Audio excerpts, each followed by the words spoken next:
Bismillahirrahmanirrahim. Assalamualaikum warahmatullahi wabarakatuh. Alhamdulillahirabbil alamin wassalatu wassalamu ala asyrafil anbiya'i wal mursalin wa ala alihi wa sahbihi wa man tabi'ahu ila yaumil qiyamah. Rabbi syrah li sadri wa yassir li amri wahlul 'uqdatan min lisani yafqahu qawli. Teman-teman yang dirahmati Allah SWT, gimana ya cara supaya kita nggak gampang bosen? Gimana ya caranya biar iman kita tuh ketika lagi futur, lagi drop itu tetap fresh gitu. Terus kalau misalnya kita kangen dengan liburan, kangen dengan hiburan, itu gimana caranya? Karena banyak dari kita ketika lagi futur, lagi drop, butuh hiburan, kita khawatir kebanyakan hiburan malah jadi bikin kita semakin drop imannya. Terus apa yang harus kita lakukan? Nah, saya di sini mau menyampaikan jawaban dari beberapa model pertanyaan yang serupa. Ada yang ngerasa hijrahnya sendirian, ada yang ngerasa hijrahnya nggak didukung oleh orang tua, ada yang ngerasa susah banget buat ninggalin dosa, ada yang ngerasa susah banget untuk mengubah kebiasaan buruk, dan seterusnya. Ini pertanyaan-pertanyaan yang sebetulnya punya kesamaan. Nah, di sini saya pengen nyampain bahwa memang tabiat dari iman manusia itu yazidu wa yanqus, bertambah dan berkurang. Itu udah tabiat iman manusia. Mau dia golongan sahabat atau golongan tabi'in, apalagi golongan kita yang bukan siapa-siapa, iman kita tuh yazidu wa yanqus, bertambah dan berkurang. Itu udah fitrah atau bisa dibilang kayak sunnatullah kondisi iman seseorang. Sama dengan kondisi mood. Mood kita itu kan kadang-kadang enak, kadang-kadang lagi bete. Itulah mood ya. Sama dengan kondisi kesehatan kita secara fisik. Kadang-kadang kita lagi bugar, kadang-kadang lagi lemes, dan lagi nggak pengen ngapa-ngapain. Dan itu adalah tabiat dari kehidupan di dunia. Iman, perasaan, fisik, tenaga kita, itu fitrah kehidupan di dunia itu kayak gitu. Yazidu wa yanqus. Yuqawi wa yad'af. Dia kadang-kadang menjadi kuat, kadang-kadang dia menjadi lemah. Itulah fitrah dari kehidupan manusia. Terus gimana cara kita menyikapi fitrah yang kayak gini? Ketika kita lagi kuat, ketika kita lagi mood, ketika kita lagi bugar, itu pasti semuanya jadi mudah. Tapi pas kita imannya lagi lemah, perasaannya lagi bete, tenaganya jadi dalam keadaan mager, malas gerak, lemes banget, pegel-pegel, apa yang harus kita lakukan? Maka jawabannya sederhana. Coba kita perhatikan tentang kondisi fisik kita. Kalau kita lagi lemes, apa yang kita lakukan? Biar kita fresh lagi, biar kita energik lagi, biar kita seger lagi. Apa yang kita lakukan kalau kita lagi lemes? Badan kita.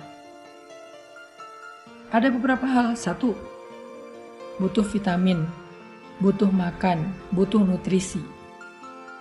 Kedua, kadang-kadang kita butuh terapi, kita butuh pijat, kita butuh spa, kita butuh relaksasi.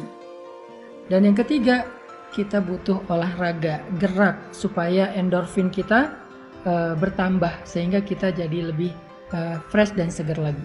Itu adalah kondisi fisik kita. Dan ternyata kondisi iman kita tuh sama dengan kondisi fisik. Iman itu ketika lemah, dia itu butuh nutrisi. Ketika lemah, dia itu butuh vitamin. Ketika lemah, dia itu butuh makan. Nah, pertanyaannya apa nutrisi iman?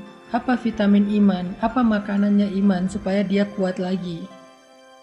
Sebagaimana fisik butuh makan, butuh vitamin, butuh nutrisi, butuh protein, butuh karbohidrat, butuh kayak gitu-gitulah supaya dia kuat lagi. Kira-kira protein ataupun nutrisi iman itu apa? Ternyata kata para ulama, nutrisi iman itu adalah tafakkur. Nutrisi iman itu adalah tafakkur. Sebagaimana nutrisi perasaan itu mencari hiburan, maka nutrisi iman itu adalah tafakkur. Apa itu tafakkur? Tafakkur itu memikirkan tentang kebesaran Allah. Itu nutrisi iman. Inna fi khalqis samawati wal ardi wa ikhtilafil laili wan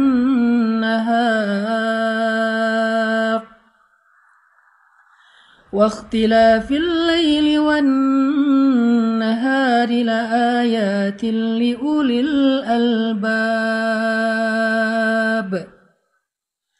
الذين يذكرون الله قياما وقعودا وعلى جنوبهم ويتفكرون في خلق السماوات والأرض ربنا ما خلقت هذا باطلا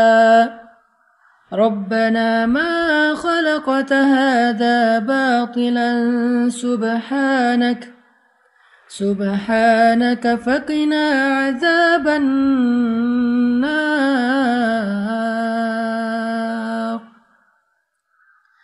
Allah Subhanahu wa taala berfirman, sesungguhnya di dalam penciptaan langit dan bumi dan di dalam silih bergantinya malam dan siang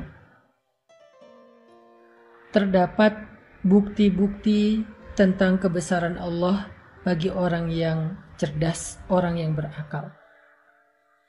Yaitu orang yang selalu mengingat Allah dalam keadaan berdiri, duduk, dan berbaring.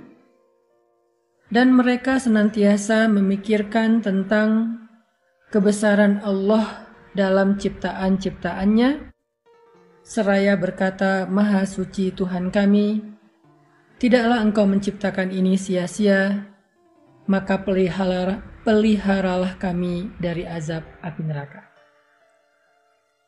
Ini adalah ayat yang sangat terkenal di dalam surat An-Nisa, di dalam surat Ali Imran, di halaman-halaman terakhir.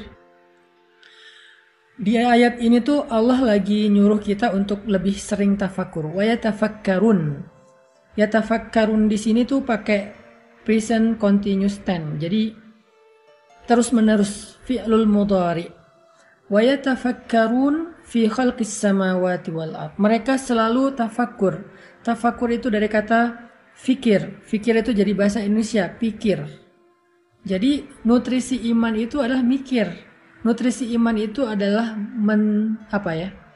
memikirkan, merenungkan, menghayati, menalar, memperhatikan kebesaran Allah di dalam ciptaannya. Kebesaran Allah di dalam ciptaannya. Itu yang disebut dengan tafakur. Sehingga kalau kita ngerasa iman kita lagi lemah, maka cobalah bertafakur. Bertafakur itu nggak susah kok.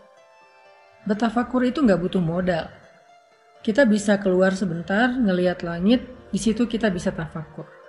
Kita bisa nonton Nat Geo tentang misalnya animal, tentang planet, tentang earth, tentang apa misalnya people atau apalah tentang kehidupan. Di situ kita bisa tafakur tentang betapa Allah itu agung banget ya, menciptakan segala sesuatu dengan sangat-sangat sempurna.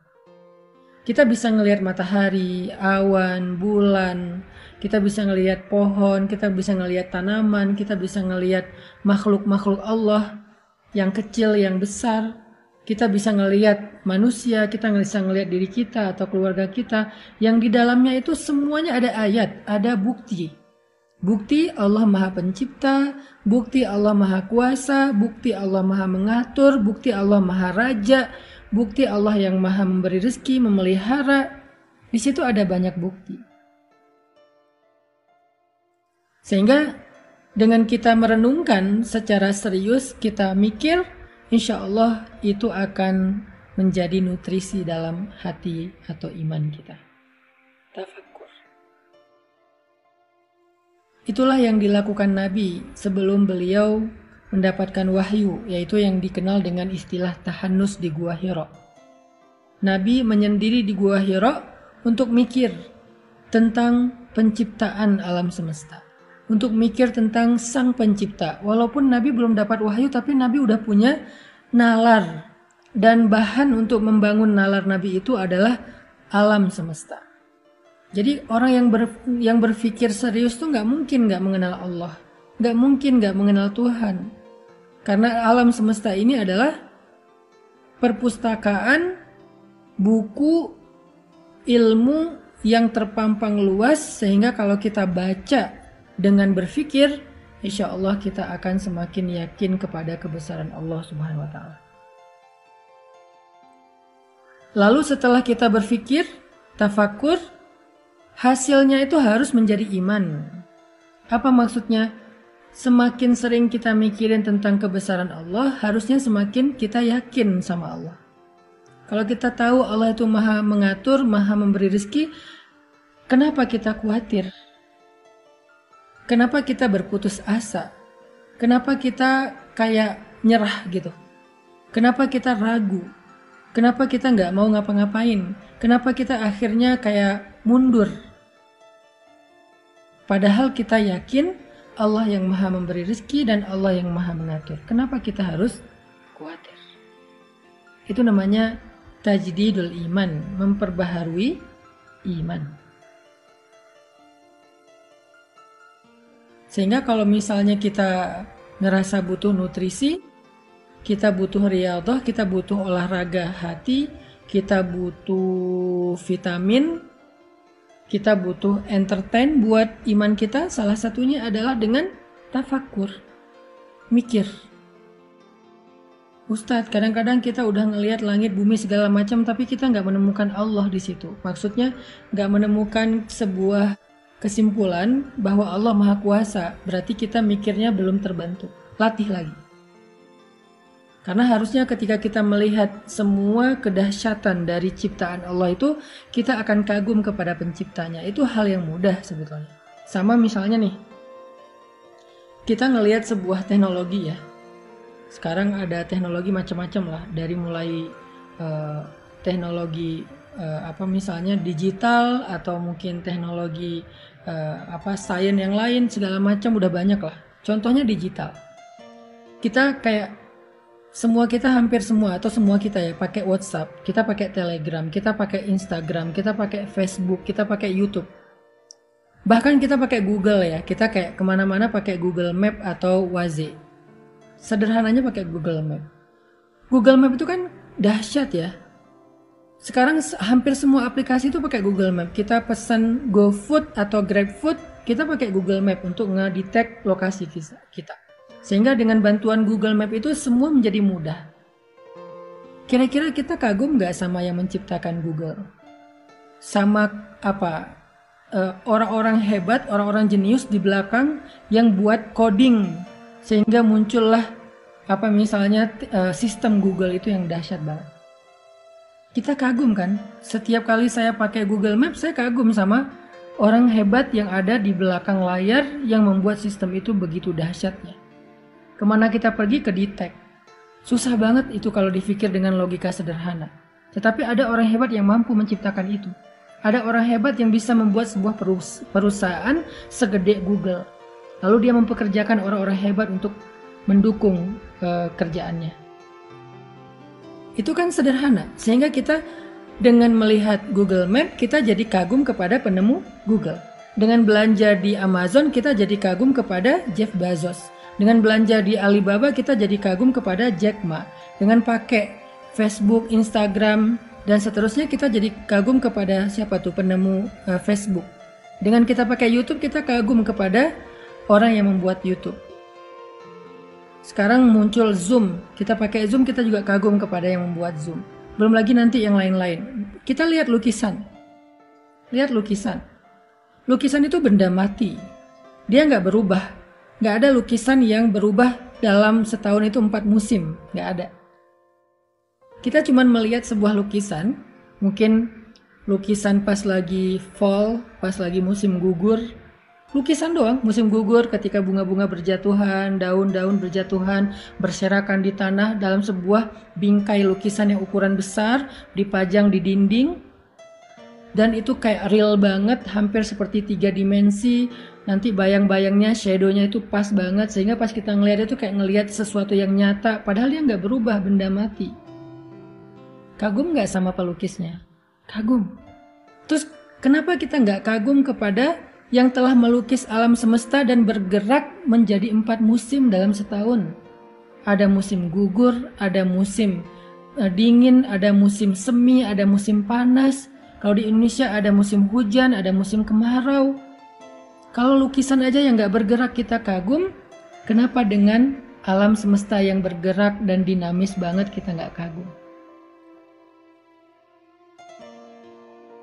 Pernah nggak ngelihat misalnya sebuah karya seni? Apalah gitu. Sebuah misalnya kerajinan tangan, apa patung, apa boneka atau karpet. Di sebelah saya ini ada karpet. Saya ngelihat karpet dari Turki yang begitu rumitnya dibuat, begitu rapihnya, begitu kualitasnya tinggi dari bahan yang luar biasa, sehingga dijual di seluruh dunia. Saya jadi mikir, nih keren banget nih pengrajin yang bikin karpet sedetail ini. Padahal cuman karpet. Allah menciptakan karpet di muka bumi itu dengan rumputnya, dengan pasirnya, dengan segala macam karpet yang sangat indah. Kenapa kita enggak kagum kepada Allah? Ini yang disebut dengan tafakur, teman-teman. Sehingga kalau kita dengan mudah bisa mentafakuri tentang bukti kehebatan seseorang di balik suatu produk, di balik suatu karya, harusnya kita bisa lebih mudah mengagumi Allah yang punya karya-karya yang maha besar di alam semesta. Itulah tafakur. Atau kita bisa ngelihat misalnya sebuah proyek jalan, proyek bangunan. Saya kalau lagi pas ke Dubai itu ngelihat Burj Khalifah. Atau pas saya ke Qatar itu saya ngelihat ada bangunan yang bentuknya elips kayak gitu, bagus. Saya kayak ngerasa, ini hebat banget ya. Orang bisa bikin bangunan-bangunan pencakar langit kayak gini. Bangunan yang tingginya sampai 500 meter, 600 meter, sekarang ada yang 900 meter kalau nggak salah di Riyadh dan di Shanghai.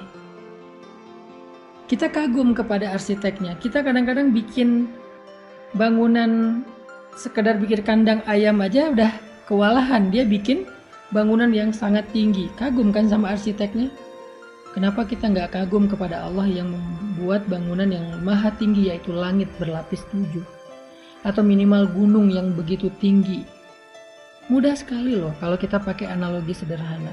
Ternyata tafakur itu nggak sesulit yang kita bayangin. Tafakur itu mudah dan kita sering bertafakur tanpa kita sadari. Cuman kita sering mentafakuri makhluk. Kagum sama makhluk, kagum sama seorang seniman, kagum sama seorang arsitek, kagum sama seorang pembuat coding sistem digital, startup, kagum kepada orang IT, kagum kepada seorang saintis.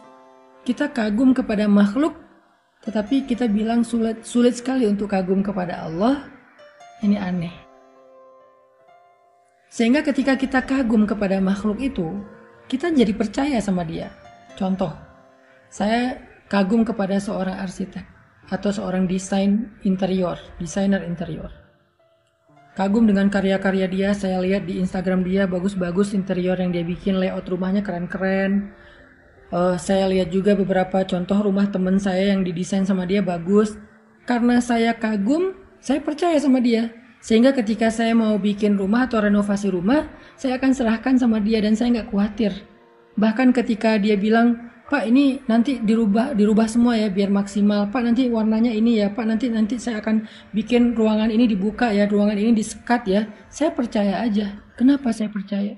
Karena saya kagum dengan karyanya. Saya udah ngelihat karya-karya dia. Harusnya kita juga kayak gitu ke Allah.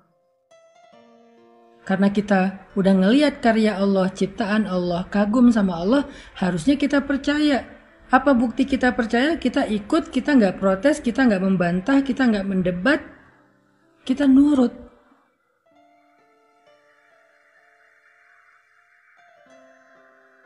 Itu yang disebut dengan tafakur, teman-teman. Itu yang disebut dengan tafakur. Sehingga nggak mungkin kita bilang tafakur itu sesuatu yang sulit. Tafakur itu kayak berat banget. Tafakur itu kayak butuh waktu khusus, harus kontemplasi, harus ke tempat tertentu. Enggak. Ciptaan Allah itu ada di mana-mana. Lebih mudah daripada kita menemukan ciptaan manusia. Sekarang kita mudah menemukan karya manusia berupa startup digital atau mungkin apps dan segala macam, mudah menemukannya sehingga nggak sulit untuk kagum sama dia. Kenapa ke Allah lebih sulit? Padahal ciptaan karya Allah itu di mana-mana, termasuk diri kita sendiri.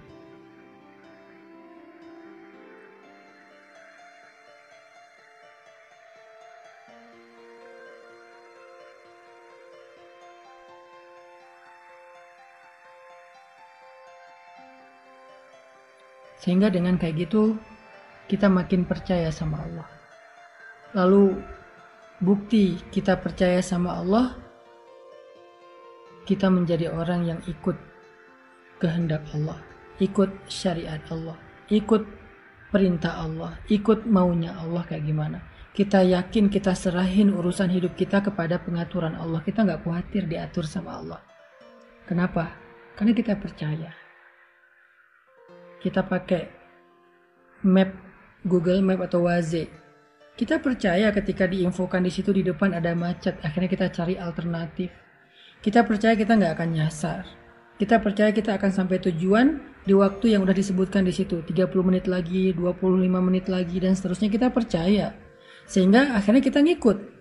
Dibawa agak masuk ke jalan-jalan kecil pun kita ngikut. Kenapa? Saking percayanya. Bahkan ada beberapa kali kejadian walaupun itu kayaknya error, kayak lost sinyal gitu, mobil masuk ke sawah, jalan yang kecil banget, terjebak gak bisa mundur, gara-gara dia percaya banget sama Google Map dan gak ngebantah sama sekali, sampai mentok baru dia berhenti. Kenapa ke Allah kita gak kayak gitu? Ini ada yang nanya, cara yakin Allah itu ada gimana Pak Ustadz? Karena udah ini lagi saya bahas nih, tafakur. Gak mungkin semua ciptaan ini ada dengan sendirinya, tuh gak mungkin. Mudah banget memahami adanya Allah, itu sangat logis. Allah itu ada, Allah itu maha kuasa, itu logis banget. Apa logikanya? Sederhana. Masa alam semesta yang begini agung, maha dahsyat, sistematis, sistemik, terwujud dengan sendirinya tanpa ada pencipta? Gak mungkin. Oh kalau gitu ada pencipta, kita sepakat. Terus siapa penciptanya? Nah sekarang kita ngomong konsep teologi. Teori filsafat ketuhanan. Pertanyaannya, mungkin gak pencipta itu punya anak? Gak mungkin. Kenapa?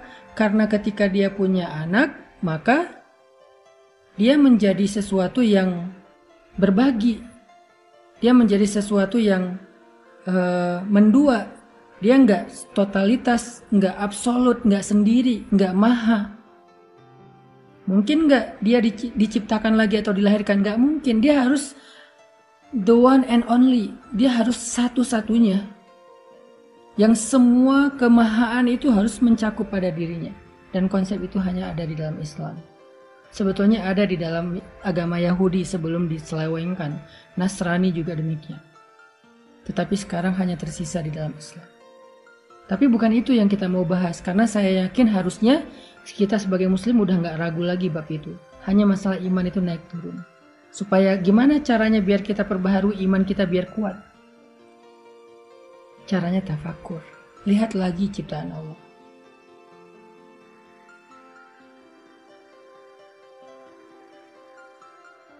Percaya sama Allah. Makin kuat kita percaya sama Allah, semakin kita berkurang rasa khawatirnya. Kalau ada rasa khawatir dan bingung, pasti ada ragu kepada Allah.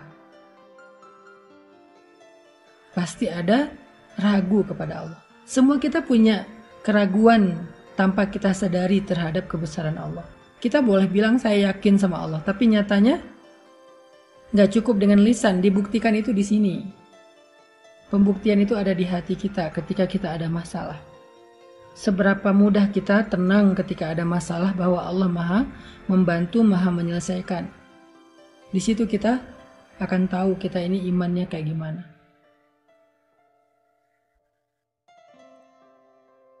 Sehingga keraguan itulah yang mengganggu kita. Keraguan itulah yang membuat kita gak nyaman. Keraguan itulah yang membuat kita mengeluh. Keraguan itulah yang membuat kita menyesal dengan satu kebaikan. Keraguan itulah yang membuat kita galau. Keraguan itulah yang membuat kita berputus asa. Sehingga salah satu cara untuk mengurangi keraguan kita, mengikis keraguan kita terhadap Allah adalah tafakkur. Mikir. Seperti kita mentafakuri dan kagum kepada manusia karena karya-karyanya. Saya pernah baca sebuah buku novel yang ditulis oleh Paulo Coelho dari Brazil. Judulnya Sang Alkemis. Ini buku novel salah satu kesukaan saya ketika masih sekolah dulu. Saya baca beberapa kali, termasuk saya baca bukunya Tenggelamnya Kapal Van der Wijk-nya yang Indonesia, Buya Hamka ya. Itu ketika saya baca novel itu, saya kagum sama penulisnya. Hebat ya penulisnya, bisa nulis novel sekeren ini, bisa bikin drama, klimaksnya bagus, endingnya bagus, konfliknya bagus. Kagum sama penulisnya. Kenapa begitu mudah kita mengagumi makhluk hanya dengan karya kecil, tapi kita sulit banget mengagumi Allah dengan ciptaannya yang maha agung? Kita kurang tafakur. Bukankah pada diri kita, keluarga kita, itu ada bukti bahwa Allah maha agung? Ada bukti bahwa Allah maha menciptakan dengan sebaik-baik penciptaan? Bukankah dalam perjalanan hidup kita ada banyak bukti pengalaman hidup bahwa Allah lah yang mengatur segala sesuatu dengan cara yang sangat indah selama kita berserah kepada Allah dan taat? Itu tuh tafakur, bahan-bahan kita merenung, menemukan kekaguman kita kepada Allah. Harus kagum. Kekaguman yang kemudian menjadi trust, menjadi iman, menjadi belief, menjadi faith, menjadi keyakinan kepada Allah. Lalu keyakinan itu menjadi ketenangan. Keyakinan itu menjadi kepercayaan diri. Keyakinan itu membuat kita optimis. Keyakinan itu membuat kita semangat. Kekaguman, keyakinan, ketenangan. Untuk bisa kagum, kita harus mikir, kita harus ngelihat bukti-bukti Allah itu maha agung. Setelah kita melihat, mikir, merenungkan, kita jadi yakin sama Allah. Semakin kita yakin, semakin kita tenang dalam hidup. Kita yakin Allah yang menentukan jodoh, kita tenang soal jodoh. Kita yakin Allah yang menentukan rezeki, kita tenang untuk mencari rezeki, gak khawatir. Kita tugasnya hanya ikhtiar yang halal, Allah yang menentukan. Kita yakin Allah yang maha menyembuhkan, kita tenang melewati ujian sampai kita diberikan kesembuhan.